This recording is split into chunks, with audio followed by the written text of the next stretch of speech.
Ah,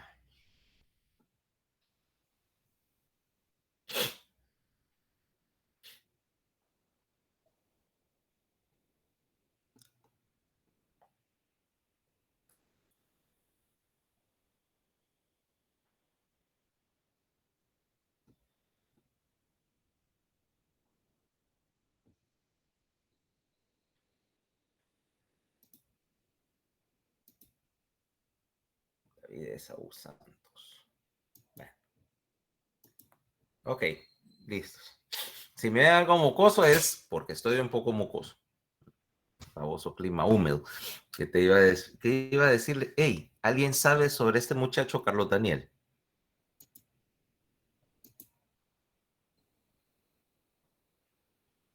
Aquí está en la reunión, doctor.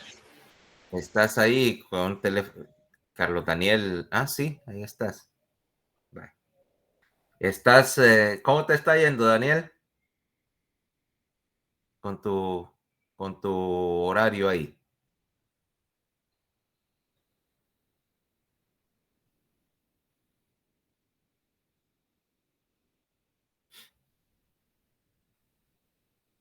Ah, sí, ahí estás. Bueno, ok. Sí. Bueno, o sea que está, por lo menos estás haciendo el intento de estar en la clase. Va. Bueno, entonces, hoy Hola. vamos. Sí, ¿cómo te está yendo? ¿Estás logrando? Yo veo que estás tratando de conectarte ahí en la medida de lo posible. ¿Cómo estás con respecto a la a estar cubriendo el material? No, todo bien, doctor. Prácticamente ya me puse al día con las clases, solo me falta el día de ayer, hacer el resumen y ver la clase así detalladamente, pero de ahí en más, todo bien. Bueno, ok. La verdad que como pues, llevé neuro con usted, se facilita bastante el contenido pues se relaciona. Yo sé que este es material, ya dijimos, este es material viejo. Bueno, es el de hoy no, pero, o sea, en la idea de que acordate que el compromiso que hiciste conmigo era ese, pues, de mantenerte al día. Si no, ni vos ni yo estamos haciendo nada útil. No, sí, claro, ese es el propósito. Vaya. Bueno, entonces vamos a empezar a hablar, porque esto es uno de esos temas que llevan más de un capítulo, sobre el sistema visual. En la clase de neuroanatomía hablamos de hecho casi de la última parte del sistema visual, o sea, de los componentes corticales de la visión. Pero tenemos que tomar en cuenta dos cosas. Primero, que considerando que en términos de importancia relativa, por lo menos, tu sistema visual es el sistema sensitivo más importante que tenés, o sea, la principal fuente de información entrante a la corteza sobre tu entorno. Y que, bueno, eso es una cuestión obviamente bien subjetiva, pero que hay quien te dice que entre el 70 y el 80% de la percepción del entorno es llevada por medios visuales. Y míralo, y en realidad, si lo vieras desde algún punto, claro, asignar un porcentaje es una cosa arbitraria, pero de todos los sentidos externos, el que más te afecta a la pérdida sería la pérdida visual. O para ese efecto, no solo perderlo, imagínate que estuviéramos teniendo esta clase y que por razones técnicas la clase no fuera en video, no fuera una reunión, sino que fuera alguna especie de podcast, o que estuviéramos teniendo la clase solo en audio. Te das cuenta que perderíamos un montón, ¿va? Okay. Uno. Dos, aquí entramos en un concepto en términos de cómputo en que de todos los sistemas, el que tiene que manejar más procesamiento es el procesamiento de imágenes. ¿Okay? Ya, bueno, ya es sabido por todos que aquí tenemos un concepto, vamos a aplicar un concepto de computador, que es el concepto de ancho de banda. ¿Okay? Yo necesito, si tengo que mover un montón de datos y procesar un montón de datos, meter la capacidad cómputo para procesar todo esto y la capacidad para mover un torrente de datos de un lado a otro. ¿Cabal? ¿Ok? Y si te das cuenta en términos, si vamos a aplicar la analogía de las computadoras, es donde más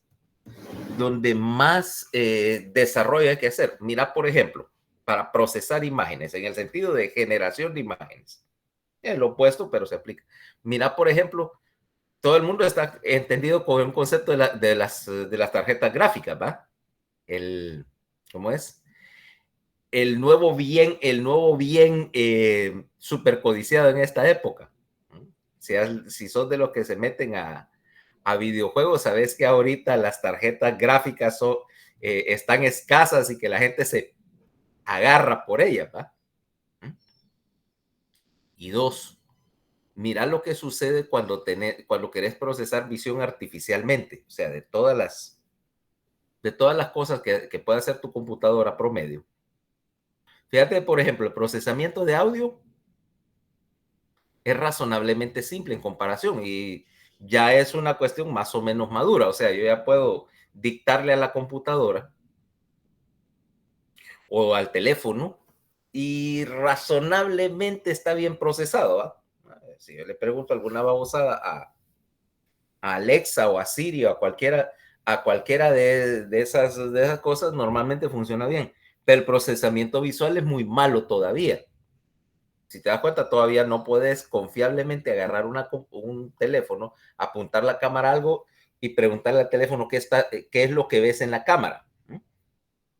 Los resultados generalmente tienden a ser de mediocres a ridículos. Entonces implica que estás haciendo un montón de trabajo con esa información. Y por la misma razón, como es un montón de trabajo, un montón de datos, vos querés empezar el procesamiento visual desde la primera etapa. Nuevamente caemos al asunto de que el análisis de la imagen va a empezar a nivel del globo ocular, o sea, de la retina, para ser correcto. Y aquí consideramos que la retina es parte del sistema nervioso central, tanto filogenéticamente como desde el punto de vista estructural, es una extensión del sistema. ¿Por qué? Porque si yo solo mando un torrente de datos crudos a la corteza, en particular de corte visual, número uno, tendría que tener el espacio para meter un nervio óptico del grueso de un tronco, ¿ah?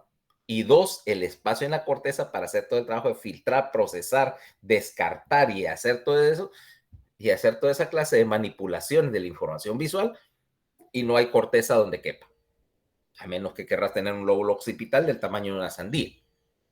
Entonces, vamos a empezar viendo primero el ojo, ¿ok? O sea, dejemos con ver la parte óptica del asunto. O sea, se supone que vos tenés dos globos oculares y vamos a asumir un par de cosas. Que desde el punto de vista óptico, o sea, desde el punto de vista de cámaras, ¿vale? Poder reducir el ojo a una de estas. Estas no las has visto, no las conoces. ¿De qué años son, doctor? Este es de 1941. Funciona perfectamente. ¿Oí? Obviamente no tienen nada electrónico, ¿va? Es puramente resorte y todo. Fíjate que esta es interesante. Era de la abuela de mi novio, ahí en Cuba. ¿Entendés? En Cuba donde hay tantas cosas viejas, donde el tiempo se detuvo, digo yo. Entonces estaba tirada en el armario, le digo, y en una de esas estábamos botando cosas, ¿va? Y le digo, ¿y esa cosa qué es? No, me dice, eso creo que era una cámara. Se enseña, toda pegada, por supuesto, después de décadas de estar ahí. Le enseña, a ver, ¿será que tiene arreglo? Y me dice, ¿para qué querer repararla? Todavía funciona. Entonces la desarmé, la reparé, funciona perfectamente. Todavía fabrican películas para esto, que me creerías. Especializada, un par de suministradores especializados que todavía la tienen, pero esto es la cámara más simple, ¿ok? Es Kodak, una Brownie, y esta es descendiente de la primera cámara práctica, que es la Brownie de 1903, lo único que con con un visor. Vos ves que acá tiene, hay un segundo lente, un espejo, y vos enfocás para abajo, así. Súper simple, ¿verdad? A ver. Por ahí. ¿Ya? Entonces, pudiéramos considerar que el ojo que constituye un modelo así simple de cámara. ¿Ok? Más pequeño y tiene, si vos me dices el globo ocular, o sea, la distancia entre la superficie corneal y la retina son aproximadamente unos 2.5 centímetros. En esos 2.5 centímetros vos vas a tener un sistema que equivale a una lente. Entonces vamos a hablar en ese sentido. Se supone que, cosas obvias, rayos de luz entran a través de los medios transparentes y tienen que enfocarse y converger, obviamente, en lo que llamamos el plano focal del ojo, que corresponde a la retina, que corresponde a la superficie retinal. Para efectos de simplificación, vamos a considerar que todos los medios del ojo, o sea, córnea, humor acuoso, cristalino y vítreo, se pueden, la capacidad de modificar la luz o de desviar la luz, se puede considerar como la suma de sus diferentes potencias ópticas. Ok, tenés cualquier lente, ¿vale?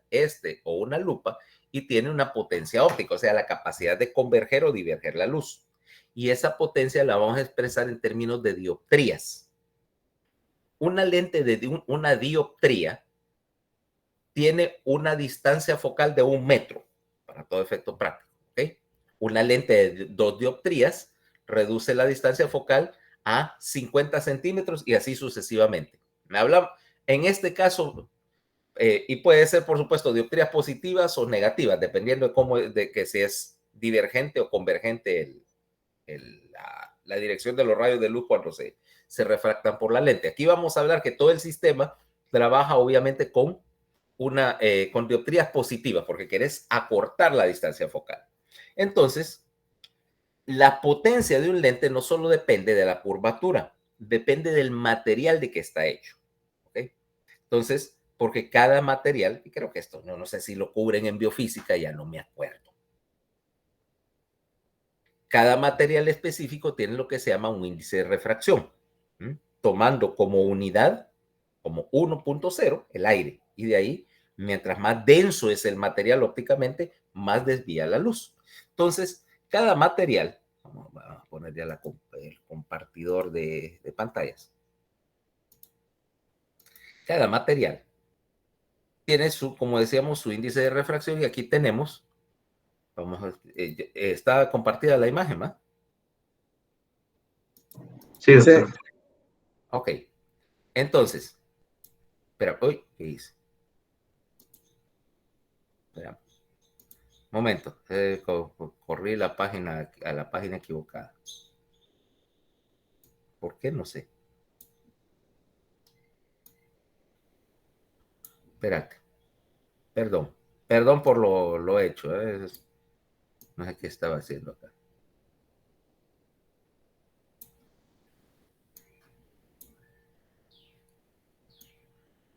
A la ilustración donde estaba. Aquí, vamos. Ahora sí voy. Ahí. Si vos ves de ahí abajo en los números, dice aire 1, córnea 1.38. Esos son los diferentes índices de refracción. 1.33, cristalino 1.4, humor vítreo 1.34. Y la idea acá es que tenés un objeto y la imagen del objeto va a quedar, una vez que pase por el sistema óptico, necesariamente enfocada o proyectada exactamente sobre el plano de la retina. Si tu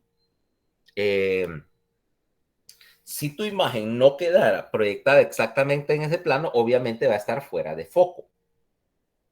Ahora, si nosotros sumamos las diferentes potencias de refracción de todos los medios del ojo, nos va a ser el equivalente de poner una lente de 59 dioptrías. O sea, es lo mismo que si yo tuviera acá y simplifico esto, de esta manera. Espérame. Quito todo esto y tengo la misma cuestión en el objeto y aquí tuviera una lente de 59 dioptrías. Y omito todo lo demás, pues. Omito todo lo demás. O sea, que aquí pudiera haber aire en todo esto y sencillamente poner una lente positiva potente, que es exactamente lo que pasa con esta cámara. O sea, te decía, este es el medio más sencillo. Y aquí lo que tenés es un solo lentecito que proyecta sobre el plano donde está la película. Si el lente no está correctamente ajustado, obviamente todas sus imágenes salen desenfocadas. Ahora, esto me implica que, si bien es cierto que yo estoy utilizando esta analogía para hablar del enfoque, realmente la cosa es un poquito más compleja, porque no todas las partes del sistema tienen la misma potencia. La mayor parte de la potencia de refracción del ojo está en la córnea, o sea, en la superficie anterior de la córnea, que es curva, y equivale aproximadamente a más 20 dioptrías. Los dos otros medios, o sea, cada superficie constituye un refractor. Una de estas, el humor acuoso, el vítreo, todos ellos me suman un porcentaje para llegar a las 59. Y el cristalino, o sea, la lente propia del ojo, realmente tiene una potencia que va a variar entre más 14 a más 20 dioptrías. Ahora, lo importante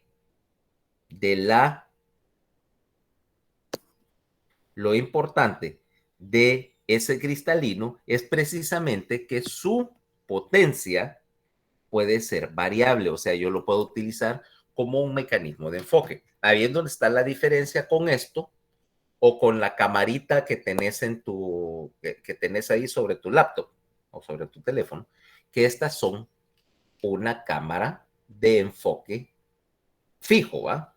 El lente tiene una distancia focal fija y mínima. Quiere decir que si yo quisiera tomar, y aquí no me recuerdo para este modelo, creo que el enfoque varía, pero cualquier cosa que yo quisiera tomar, la distancia mínima que tengo que tomarlo es de unos 2 metros más o menos, y de 2 metros hasta el infinito todo está enfocado, pero cualquier cosa que esté más cerca se ve completamente borroso.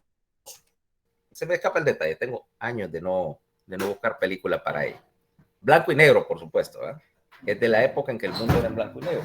Ahora, una cámara más moderna es capaz de enfocar. ¿Por qué? Porque tiene, al igual que el ojo, un lente que es ajustable. O sea, tuvieras algo como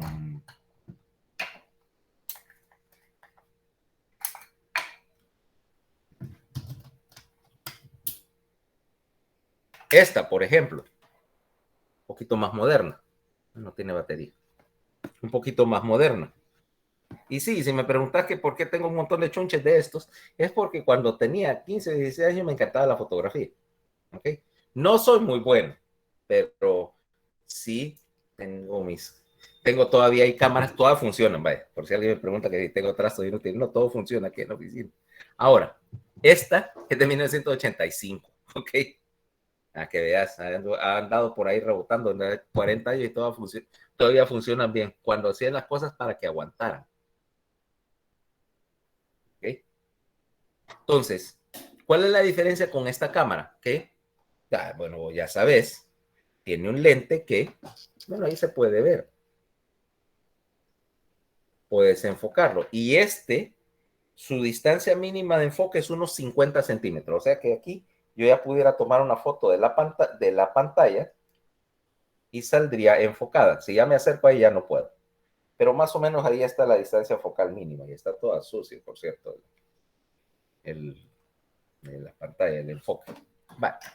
Entonces, ¿Cuál es la diferencia? Ahí es donde entra el cristalino. Vos tenés que enfocar, y si a tu edad, después desgraciadamente las cosas van cuesta abajo, como yo me he dado cuenta, tu distancia de enfoque mínima anda por ahí por los 20 y pico centímetros, o menos tal vez, unos 15 a 20 centímetros, es tu distancia mínima de enfoque. Desde 15 centímetros hasta, por supuesto, el infinito. Ahora, en una cámara o en un lente tradicional de cámara, hay otras variedades, lo que haces es que el sistema de lentes, vos podés cambiar la distancia entre los lentes y cambiar el punto de enfoque. Obviamente en el cristalino no pudieras hacer eso.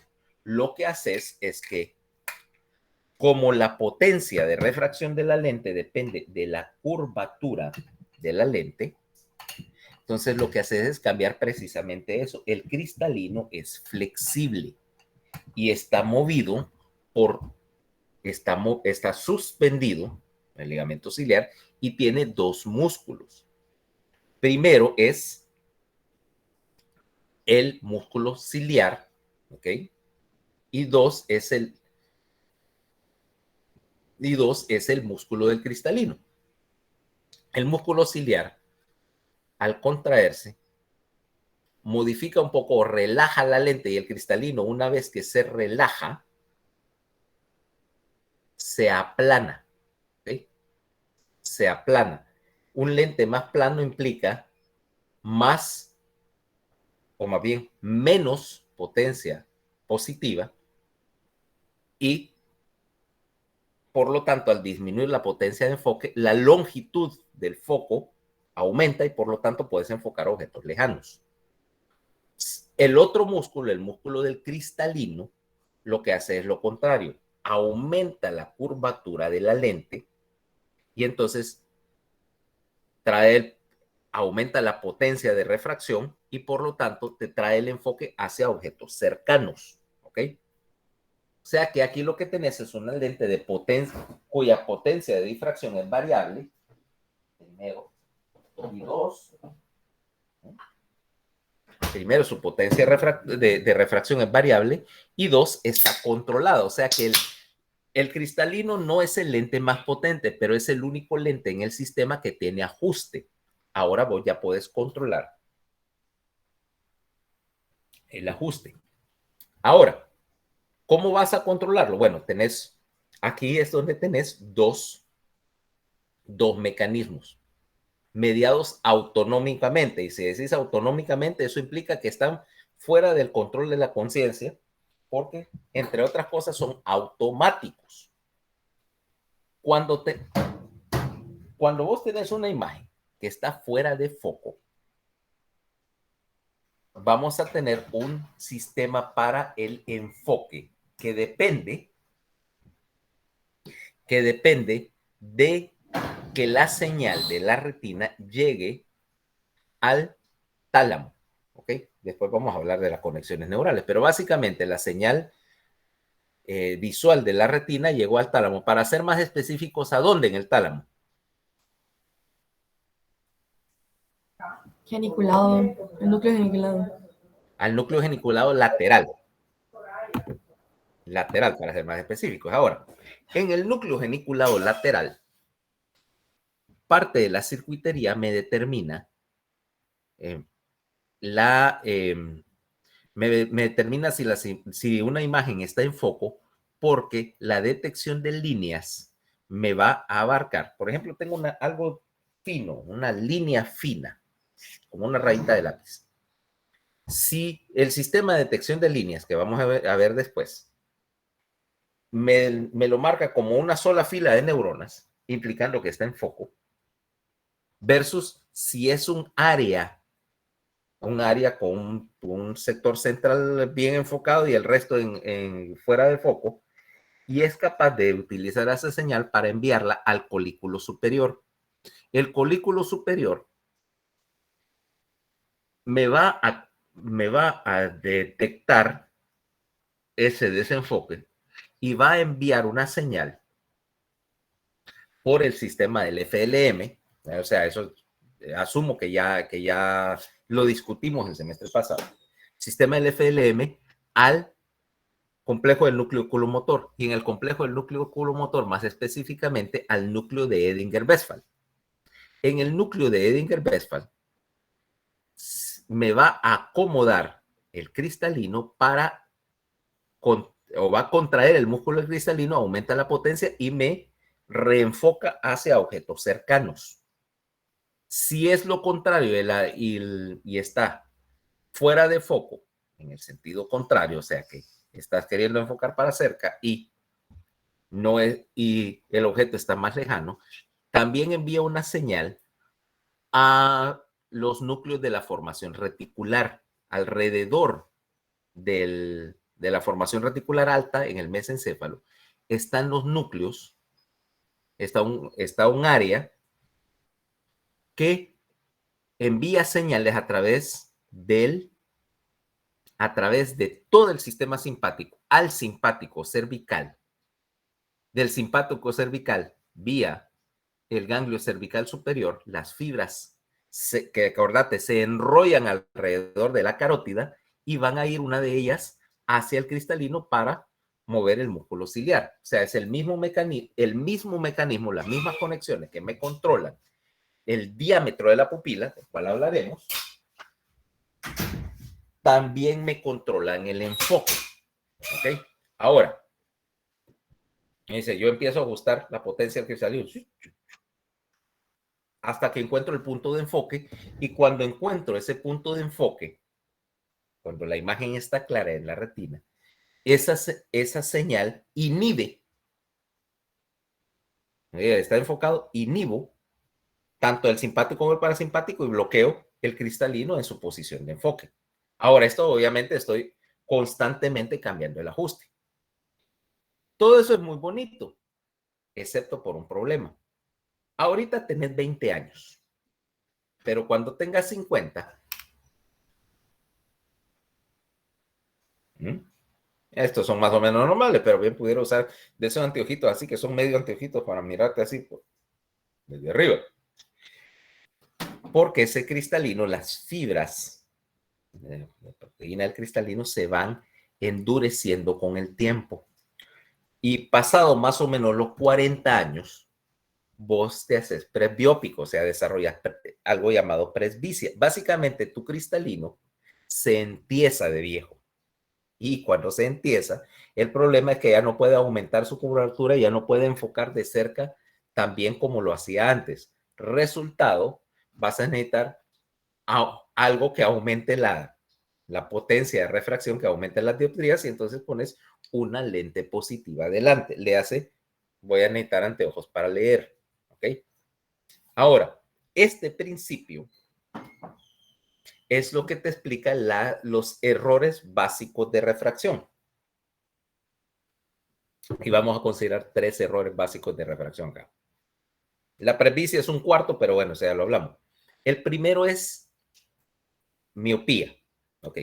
¿Cuántos de ustedes usan anteojos? Yo, doctor. Okay. Yo también. Es normal. Es normal es normal particularmente en ciertas poblaciones, en ciertas ocupaciones, y la de estudiante es una de ellas, que eventualmente tenés 2 posibilidades acá. La primera es que seas miope. En ese caso, lo que está sucediendo es que pasa una de 2 cosas. O el cristalino, la lente, por un defecto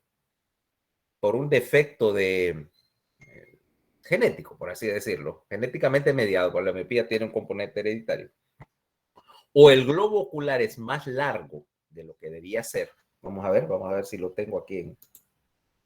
Espérate. Aquí tenés.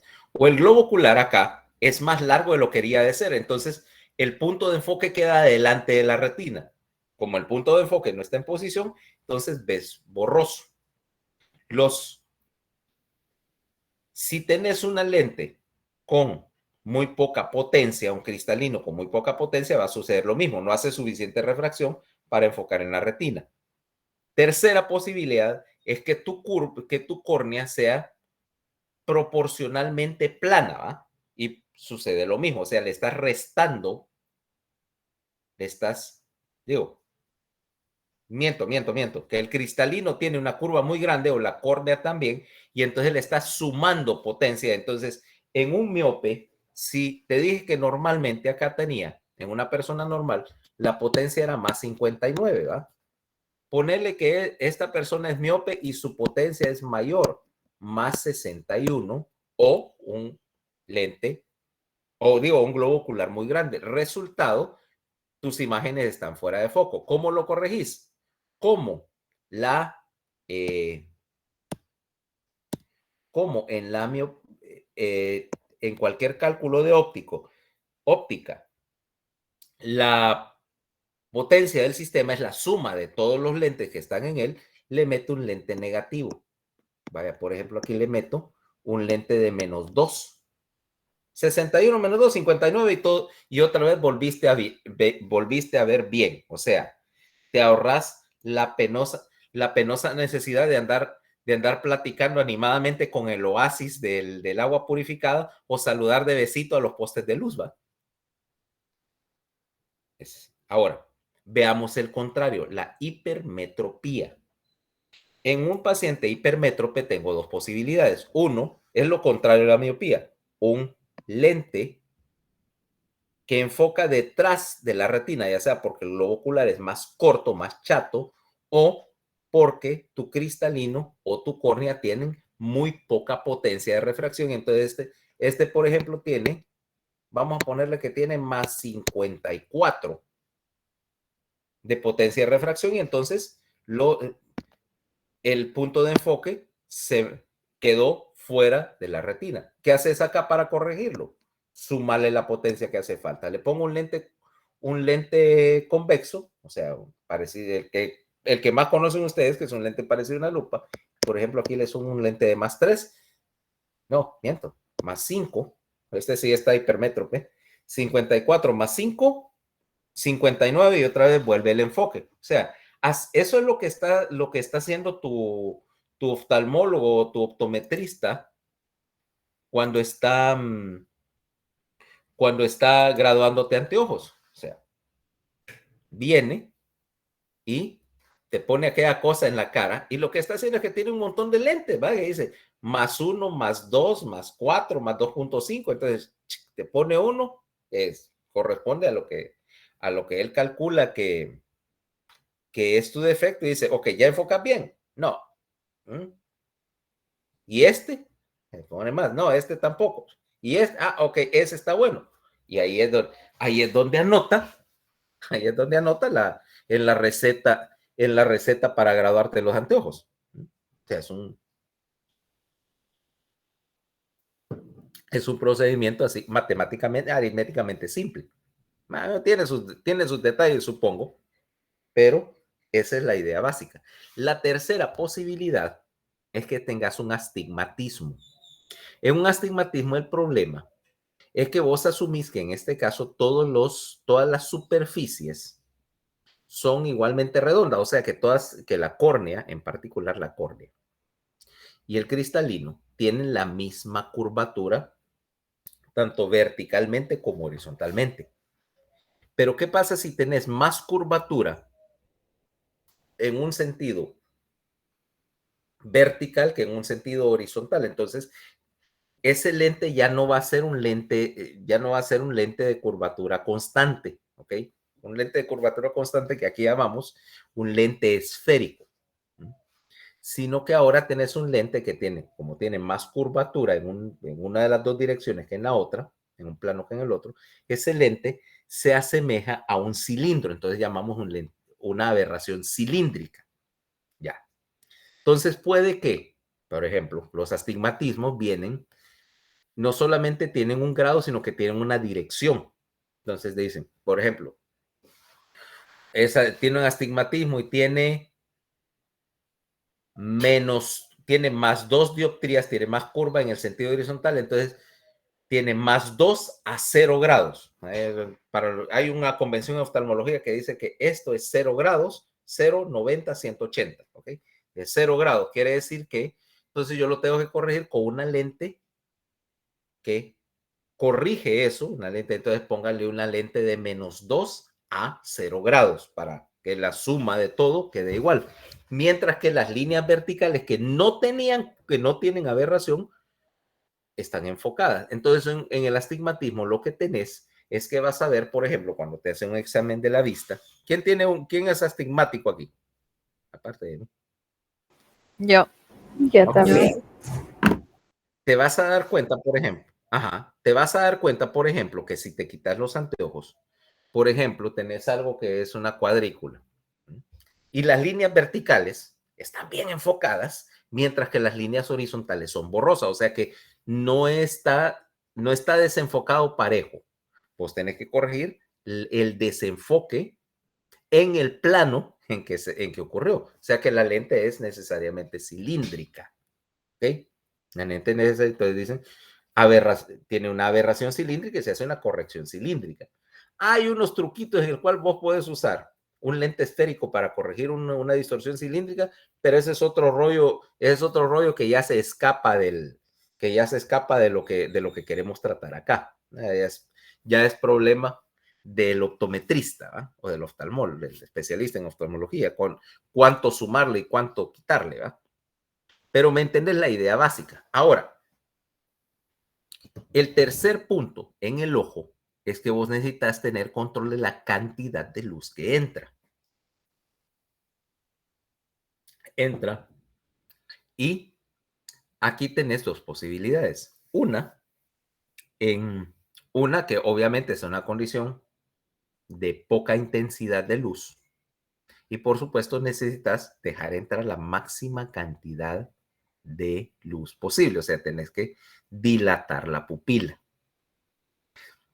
Dilatar la pupila lo hace, obviamente, las fibras radiales abren la pupila y la dilatación pupilar es función del mismo circuito que hablamos. O sea, estás midiendo la intensidad de la luz que llega a la retina y estás registrando el brillo a nivel del núcleo geniculado, fíjate.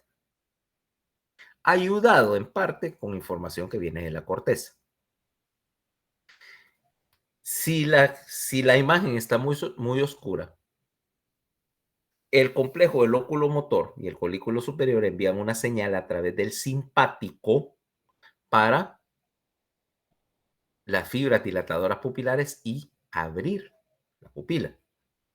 Mientras que si la cantidad de luz es excesiva, cosa generalmente más común, es tu problema, uno de tus problemas, si sos una especie diurna, es el deslumbramiento. Imagínate el deslumbramiento que podrías tener. Vaya, y te voy a poner una que a mí particularmente me molesta. 4:30, 5 de la tarde, vas manejando, por ejemplo, venís de Puerto Cortés para San Pedro Sula y el sol viene en esa dirección, se refleja sobre el concreto y te da en la cara, ¿va? Manejar con el sol enfrente. Eso es, particularmente si acaba de llover y el concreto está mojado y te refleja, porque literalmente te está deslumbrando. Entonces, la solución a eso es obviamente enviar esa señal. Ahora la señal de los núcleos geniculados pasó al núcleo de Edinger-Westphal. El núcleo de Edinger-Westphal le envía la señal parasimpática hacia el ganglio ciliar y el ganglio ciliar contrae el esfínter de la pupila. ¿Ok? Cierra. Ahora, hay un detalle. Vos ves, volvemos a nuestra vieja cámara. ¿Okay? No la muy vieja, la menos vieja. Y ves que un lente tiene, yo no sé si se ve ahí, que tiene un diafragma, ¿va? El equivalente de la pupila. No sé si lo ve, ahí se ve, ¿eh? El equivalente de la pupila. Ese equivalente pupilar, por así decirlo, ¿ve? Ese equivalente pupilar es necesario porque obviamente en caso de que si estás, yo no sé si alguno de ustedes ha tomado fotos con una cámara que usa película, por supuesto, ¿verdad? Película para fotos, donde la medición de la cantidad de luz es crítica. Si vos abriste demasiado ese diafragma, la foto te queda toda deslumbrada y solo es un manchón blanco. Si no lo abriste suficiente, entonces la foto queda oscura. Mira, hay maneras de arreglarlo. Hay maneras de arreglarlo. E incluso a veces lo forzas de esa manera porque querés tener algún efecto. Vaya, esas fotos así todas granulosas, como antiguas, que lo haces modificando un poquito los ajustes de la cámara. Bueno, ahora, vos normalmente no tenés esa situación. O sea, es cierto, puedes detectar claridad y oscuridad, pero básicamente el mecanismo de la pupila es automático, ¿no? O sea, yo no necesito ajustar mi pupila cuando entro a esta habitación que está, ¿cómo se llama? Oscura, versus salir al patio donde tengo que contraer la pupila. Es más, probemos un poquito. Voy a cerrar esto. Vamos a ver qué pasa.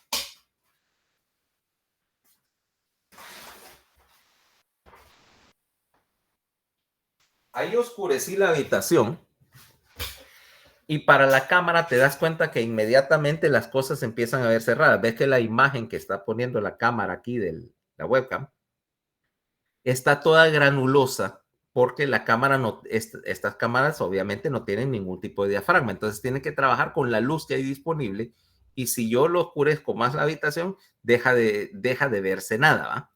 ¿Cabal? Pero para mí, perceptualmente, no hubo cambio en el brillo de la habitación. Yo sé que está más oscura, pero igual no dejo de percibir detalle, no pierdo información, porque mi pupila se dilató. ¿Ok? Ahora, ¿qué tiene que ver todo esto acá? Porque también hay un fenómeno óptico.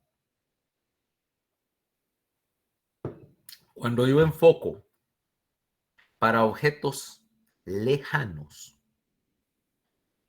en particular, voy a hacer un poquito de contracción pupilar. Porque mientras más cierre el diafragma, más es la profundidad de campo. Ese es un concepto fotográfico también. Profundidad de campo. Ponele. Si yo tengo ahorita y mi profundidad de campo, digo, con la pupila casi cerrada, va, qué sé yo, de 50 centímetros hasta el infinito. Perfecto. Pero si yo abro la pupila para dejar entrar más luz, la profundidad de campo se hace más pequeño. O sea, una apertura grande implica que la distancia en la cual los objetos están enfocados es más corta. Entonces, cuando yo hago enfoque a objetos lejanos, tiendo a cerrar un poquito la pupila, en particular a exteriores. Mientras que si dilato la pupila, mi enfoque se va a acercar a mí, por así decirlo. ¿Ok? Punto que nos va a interesar porque vos estás haciendo ese juego de hecho, la pupila está ajustando el diámetro constantemente. No es que se queda en un punto fijo, sino que debe ser capaz de reaccionar en más o menos 0.1 segundo para evitar el deslumbramiento. Por ejemplo, cuando viene y te da un reflejo, inmediatamente cierra la pupila, ¿correcto? Ahora, todo esto implica que ya vas a tener una imagen proyectada sobre la retina. Ahora, esta retina, como te decía, tiene un par de particularidades. Primero, vamos a considerarla como parte del sistema nervioso central. Su arquitectura es una arquitectura principalmente neuronal. Dos, la manera en que están conectados los receptores en la retina para formar después las fibras que conforman el nervio óptico es en sí un circuito de filtrado. 3. La retina, de hecho, no solamente es una extensión del sistema nervioso central en un sentido en un sentido morfogenético, filogenético, sino que también desde el punto de vista anatómico. Su riego sanguíneo está proporcionado por la arteria central de la retina, que es rama de la oftálmica, o sea que viene de la circulación intracraneal. La cubierta del nervio óptico es meninges. O sea, hay el nervio óptico tiene una cubierta de dura madre, tiene una vaina aracnoidea y una pequeña cantidad de líquido que lo baña, que es como extensión básicamente del líquido cefalorraquídeo. Una pequeña cantidad, pero está ahí. Y 3, las fibras del nervio óptico son fibras mielinizadas centrales, o sea, no es fibra periférica. Y esa es la gran diferencia en los ojos de los vertebrados. En un invertebrado, ponerle un insecto, los receptores de luz son derivados de los receptores cutáneos, de la cubierta de la piel, del exoesqueleto, y son conectados al sistema nervioso central por nervios periféricos, ¿ok? Por fibras periféricas. Pero aquí en el ojo vertebrado, y en particular en el humano, las fibras que te conectan son fibras centrales. Y de hecho, la glía es oligodendrocitos. No vas a tener ahí célula de Schwann, no es regenerable, desgraciadamente, por la misma razón. Y esto es porque básicamente vos tenés una sola fibra entre la retina, o sea, desde la que inicia el nervio óptico hasta llegar al núcleo geniculado. Es un proceso de un solo paso con una sola fibra.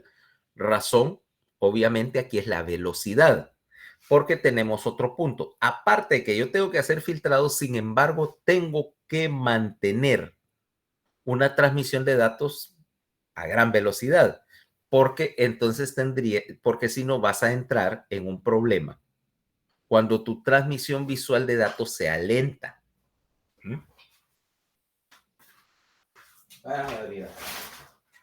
Cuando la transmisión de datos es lenta, entonces te va a pasar como al coyote. ¿Te acuerdas lo que le pasaba al coyote, va? Iba corriendo, se iba por el acantilado y se daba cuenta 2 segundos después y luego para abajo, ¿va? Ahora imagínate que vos vas caminando por la calle, hay un poste de la luz enfrente y vos, bueno, la señal llegó, pero tomó 2 segundos en llegar a la corteza y vos te diste cuenta de que había un poste 2 segundos después de lo que debías. ¿Qué va a pasar? Obvio, ¿vale? Le vas a ir a dar un besito al poste. Entonces, en términos del sistema visual, una de las cosas que más te interesa es mantener la velocidad de transmisión de datos en lo posible. Y eso lo vas a hacer, 1, buscando las neuronas más rápidas en el sistema, y 2, buscando reducir, o sea, es más económico en términos de tiempo, procesar y reducir la cantidad de datos que estás enviando al nervio óptico que enviar todos los datos crudos. Por tanto, empezamos con el filtrado. Veamos la retina. Espérate, solo voy a quitar acá estas. Solo voy a quitar estas manchones que hago en el libro siempre.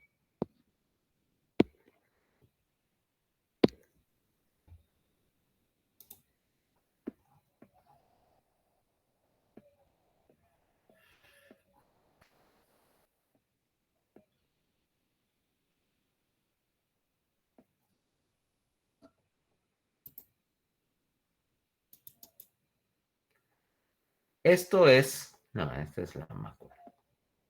Esta es parte de la retina. Digo parte porque entonces vamos a hablar en términos de la estructura de la retina primero para entender cómo trabaja. En nuestro efecto acá, hacia arriba, ahí dice distal y proximal. Para que me entendas, aquí está hacia la esclera, vaya, hacia la periferia del ojo. Y aquí está hacia el humor vítreo, que es una mejor manera de decirlo. Ahora, ves que entonces la retina Si uno concibe al principio la retina y diría, bueno, los receptores van a estar hacia el vitrio, van a estar aquí más cerca de la luz, pero la retina es al revés en ese sentido. Básicamente porque aquí falta un detalle, que bueno, no es parte de la retina, hay que ser claros. Los vasos sanguíneos o el aporte viene por acá. Esta es la coroides. Y aquí están los vasos sanguíneos, por ejemplo. Aquí están los vasos sanguíneos. Aquí están las estructuras de soporte. Está el drenaje venoso, etcétera. Y por lo tanto, los receptores que jalan más energía o los mayores consumidores de recursos están más cerca de la coroides porque ahí está ¿cómo se llama? El mayor aporte. Ahora, si te das cuenta, esta retina está, ¿cómo se llama? Laminada. Vamos a ver las capas. De afuera hacia adentro, de la esclera para... Lo primero es una capa pigmentaria. Una. Esa capa pigmentaria va a ser, o va a tener melanina, básicamente porque evita que la luz se rebote acá y entonces te haga un montón de reflejos extraños y te contamine pues la información visual. Básicamente sirve para tener un forro negro y si te das cuenta, si vos ves una cámara cualquiera, ves que el interior obviamente es negra para evitar esos reflejos. Segunda capa, la capa de conos y bastones, en particular el sector receptor que está acá. Esas estructuras en forma de peine es el sector receptor.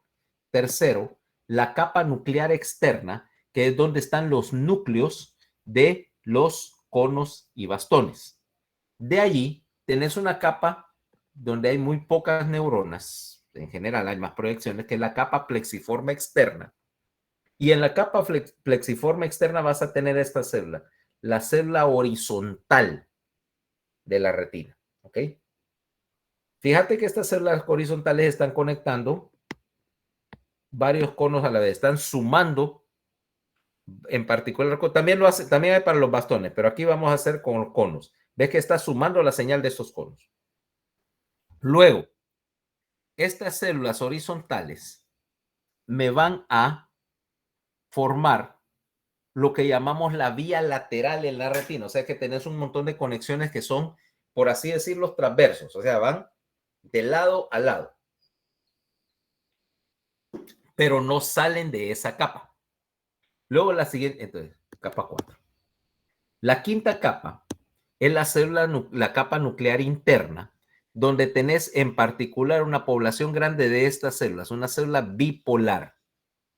Fíjate bien, los conos y los bastones son fotorreceptores que se derivan de neuronas, o sea que decimos que es neurona modificada. Pero de aquí para abajo, de la célula horizontal para hacia el vitrio, todas estas células que ves son neuronas, con todo lo que eso significa. La célula bipolar en particular es interesante porque es la única población grande de neuronas eléctricas que tenés. ¿Ok? Acordate que el modelo estándar de neurotransmisión dependía de que tenías un neurotransmisor químico. Pero aquí, en aras de la velocidad, y dado que la célula bipolar solo está retransmitiendo señal, métalo como una célula eléctrica porque estoy ganando, ¿ok? Estoy ganando velocidad. La siguiente capa, capa 6.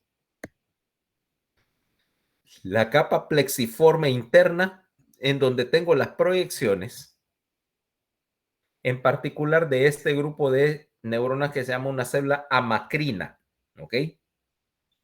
Las células amacrinas que van a conectar varias células bipolares entre sí, y esas células van a actuar como un mecanismo de regulación de señal. De hecho, esta va a ser una de las interesantes ahí para ver cómo aquí en la retina tenés un montón de circuitos pequeños que o te hacen sumación de estímulo o te hacen inhibición lateral. O sea, aquí en la retina ya vas a empezar, uno, a hacer detección de algunas cosas, por ejemplo, movimientos y líneas, y dos,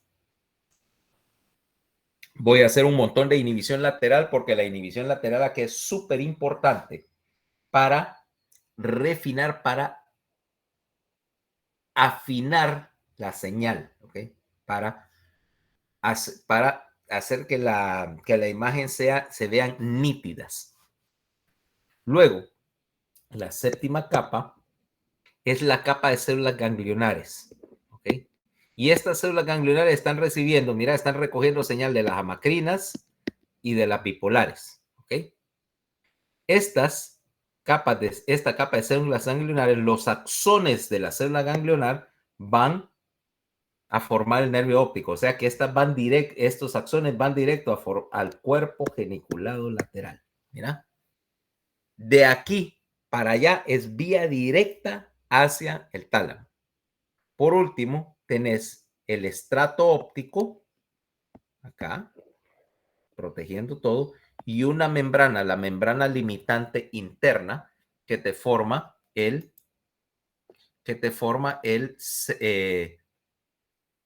¿cómo se llama? La protección o la separación entre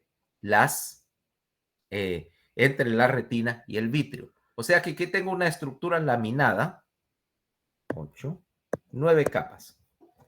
Porque, es que aquí faltaba una. Aquí falta una. Por fuera de la capa pigmentaria hay una 10ª capa, que es la membrana limitante externa, que me separa la capa pigmentaria de la coroides. O sea que hay 10 capas, 10 estratos ahí en esa retina. Ahora, no toda la retina es igual. ¿Por qué? Porque vamos a tener que, si yo veo la retina, voy a ver si puedo hacer esto.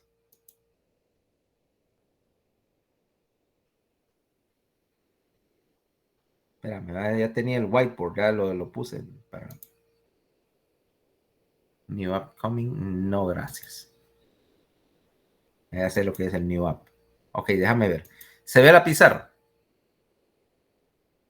Sí, doctor. Sí, doctor, sí. Ok, si yo tengo la retina vista de frente, el globo ocular, y voy a ver que en el centro de la retina, voy a aclararte una cosa. Este es el globo ocular o la retina. Aquí está el cristalino, aquí está la córnea. Fíjate bien que la nariz está aquí, o sea que el globo ocular no está apuntando hacia adelante, está apuntando hacia los lados, porque las órbitas al fin y al cabo apuntan más o menos 45 grados. Eso quiere decir que si tenés un objeto enfrente, vamos a poner algo más fino, en azul. Tengo un objeto acá. Enfoca sobre un punto, que este es lo que llamamos el punto central de la retina, el eje óptico. Mira, este que estoy así remarcando en azul, es el eje óptico. Pero hay otro eje que es el eje anatómico del ojo. Mira que están en un ángulo. Este es el centro de la retina anatómicamente hablando. Y entonces yo lo tendría aquí. Vamos a ponerlo aquí. Espérate. Voy a ver la retina como la vería en el oftalmoscopio con el eje óptico en el centro. Aquí está el centro de la retina. Aquí vamos a llamarlo X. Esto que llamamos acá es lo que llamamos el punto ciego, ¿ok? Llamamos el punto ciego, o lo que vamos a llamar más correctamente el disco óptico. Del disco óptico van a salir, decíamos, todos los vasos sanguíneos, porque aquí viene la arteria central de la retina y se distribuye. Generalmente esta es su distribución. Una rama superior y una rama inferior. Y se distribuyen por la retina para darle su aporte, ¿va? Las venas van junto con las arterias, por cierto, en general. En el disco óptico es donde convergen todos los axones de las células ganglionares. Y tenés entonces aquí, esto es, por así decirlo, es o bueno, se le puede conocer así, es la cabeza del nervio óptico. Pero ahí donde está el disco óptico, no hay receptores. Ese es tu punto ciego. Ese es tu punto ciego porque no habiendo receptores no puedes detectar nada. Ahora, aquí, en el centro, frente al eje óptico de la retina, aquí marcado en rosado, voy a tener un sector. A ver si se ve. Creo que voy a usar otro color. Espérate. Este es más visible. Aquí tengo un sector, mira. Fíjate de una cosa. En este sector la retina se adelgaza. Y es lo que llamamos la mácula. El punto para la visión central. Número 1. En la mácula nunca hay vasos sanguíneos porque vos querés ahí reducir el espesor para mejorar en lo posible dos cosas. Uno, meter la máxima cantidad de receptores, en este caso de conos, en un espacio pequeño. Mientras más receptores tenés en un área, mejor es la resolución de tu sistema óptico. Ok. Vaya, ustedes entienden algo de eso porque andan por ahí. Entonces viene, por ejemplo, Ana y va a ir a buscar un teléfono y una de las cosas que vos andás buscando en el teléfono es la cámara. ¿Ah? Entonces viene y dice, no, que mira que este teléfono tiene una cámara de 12 megapíxeles. Pero viene otro y te dice, no, pero mira, mejor paga un poco más y comprate el otro que tiene una cámara de 18 megapíxeles. Y bueno, y viene, por supuesto, Paola, que siempre anda ahí. Pero yo tengo una cámara de 48 megapíxeles porque me compré el iPhone 16. ¿Eh? Y ahora te has dado cuenta que la tendencia llegó a lo ridículo porque los teléfonos parecen estufas, así como con 5 cámaras atrás. ¿No? ¿Ya has visto esa tendencia nueva? Sí, doctor, no se mira bien. No le hallo mayor uso, la verdad. Bueno, supongo que hay gente que sí le gusta y yo entiendo que el teléfono ha ido a sustituir algunas cosas. Por ejemplo, vos andabas antes una cámara de fotos pequeña, esas cajitas, para tomar fotos de X o Y. Y después vinieron las cámaras digitales, andabas de esas camaritas digitales chiquitas, ya sabes de cuáles, que andabas para andar tomando fotos ahí. Obviamente ya quedaron obsoletas porque el teléfono se supone que hace lo mismo para tomar fotos de día a día. Conste, yo sé que hay gente que lo hace como una cuestión artística, pero si quieres fotos de verdadera calidad, necesitas una cámara profesional, ¿va? Como esta, pero digital. Ok, ahora, ¿qué quiere decir los megapíxeles? Porque ustedes compran megapíxeles con toda la facilidad del mundo, pero ¿qué significan? Los colores, ¿verdad? No. No. A ver, Ana, vos que andás comprando cámaras que parecen estufas llenas de cosas atrás.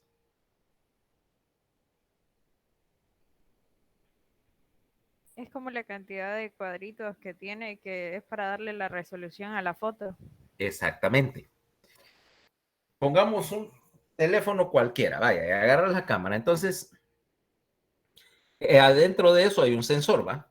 Entonces, por ejemplo, viene el primer sensor tenía 1 megapíxel, ¿ok?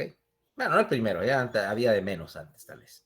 1 megapíxel, quiere decir que tenés un millón de elementos, de puntos sensores dentro de la cámara y que por lo tanto la resolución va a ser de tanto. Dice, mira, puedes sacar una foto a las viejas, decía 640 por 480, creo. Y se mira, y si que la querías ampliar, te das cuenta que los píxeles, que se mira, bueno, la palabra pixelada, que veías aquellos cuadros todo angular, vaya. Entonces viene alguien y dice, bueno, yo voy a poner una cámara ahora de 4 megapíxeles. tengo 4 veces la cantidad de receptores y entonces las imágenes se miran mucho más claras, ¿ya? 4, 16 o 25 o lo que sea megapíxeles. Y mientras más aumentas, más es la resolución, más claras son las fotos. Si vos amplias una foto con una buena cámara y ves que aunque la ampliaste, todavía las imágenes se miran súper nítidas. Ok. Lo mismo con tus pantallas. Vaya, vos tomas, por ejemplo, desde esta pantalla, de una pantalla de tu computadora, ese resolución. Esta dice resolución, a ver, 1920 por 1080. Esta de la computadora que estoy usando ahorita. Y las imágenes se ven razonablemente claras, o sea, las líneas se miran líneas, los colores se miran correctos, etc. Hay obviamente laptops mejores y si me voy a gastar cualquier cantidad de, por ejemplo, que tengo que reconocerlo, aunque me caen mal, aunque las encuentro casi inutilizables, pero las pantallas, por ejemplo, de las iMac, de las Apple, si en algo nadie les gana a eso, es que tienen esa pantalla como 2500 por 1800, no sé cuánto, y que las imágenes en la pantalla se miran así tan nítidas, tan bonitas, porque tienen mayor resolución, hay que tener más elementos en el mismo espacio. O una laptop vieja, pero por aquí tengo una antigua. Vaya, por ejemplo, tengo esta laptop que, a ver, esta es como 2005, 2006 tal vez. Mira, todavía sirve la cosa esta, pero la pantalla es creo que 1024 por 768, una cosa así, y las imágenes se miran recrudas, uno ya las siente recrudas, en su tiempo eran buenas. Por cierto, lo único de la batería ya no carga, pero esa es mi laptop de emergencia porque todavía sirve para un propósito. Todavía maneja bien cuestiones como audio y video y la puedo usar para ver películas o leer PDFs. ¿Sí? Y como son a prueba de balas, no importa, ya le ha caído no sé cuántos frescos en ese escritorio y no le pasa nada. Pero regresemos al asunto. Entonces, en la mácula lo que hiciste es que quitaste todos los elementos extraños para poder empacar la mayor cantidad de receptores en ella y tener visión central con percepción de detalle fino. Es más, dentro de la mácula, vamos al dibujo, dentro de la mácula, la porción central que hice ahí como un huequito, realmente es así. Si lo viera, ahí ves que la superficie de la retina se va para abajo y tenés este punto central que se llama la fóvea, la fosa de la retina.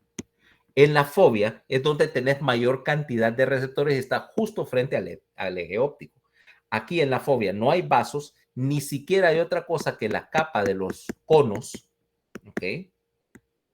Las células ganglionares y demás que están saliendo y que se van directo para los lados para reducir la distancia entre la luz y el receptor, aumentar la cantidad de receptores y aumentar la resolución de la visión central.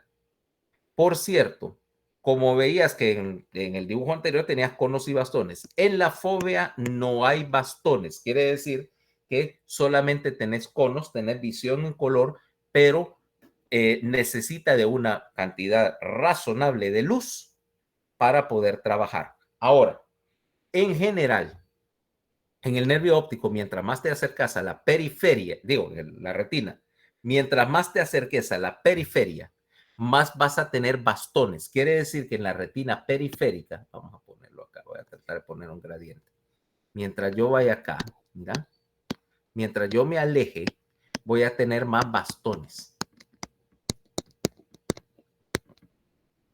Mientras que en la mácula y en la fóvea no tengo ninguno. Quiere decir que la visión, que los bastones que me van a servir para ver en la oscuridad están en la periferia. Eso es algo que vas a aprender. Okay. Si vos tenés un poquito de costumbre de andar en lugares oscuros, o si te gusta andar haciendo, qué sé yo, viendo estrellas o algo así, te vas a dar cuenta que la mejor manera de ver un objeto cuando hay poca luz es verlo ligeramente de lado. Si lo pones enfrente, desaparece prácticamente. ¿Ok? Y puedes probar este experimento. Vaya, mira lo que yo hago. Mira el experimento que yo hago y que tengo esa costumbre. Vaya, no siempre. Por ejemplo, hoy sí, porque me siento medio agripado. Y me levanté a las 8:10. Pero a veces yo me levanto a las 4 de la mañana porque ya no tengo sueño. Entonces, una de las cosas divertidas es levantarte, hacer tu cama, bañarte, rasurarte, hacer todo lo que uno hace, cambiarte sin encender la luz, ¿okay? Usando solo tu visión nocturna. ¿Nunca has probado hacer eso? Desplazarte por tu casa con todas las luces apagadas, estilo ninja. No. Es una cosa que, bueno, yo le recomiendo a la gente que lo intente o que aprenda alguna vez. Todas las mañanas. ¿A qué horas te levantas, Rafael?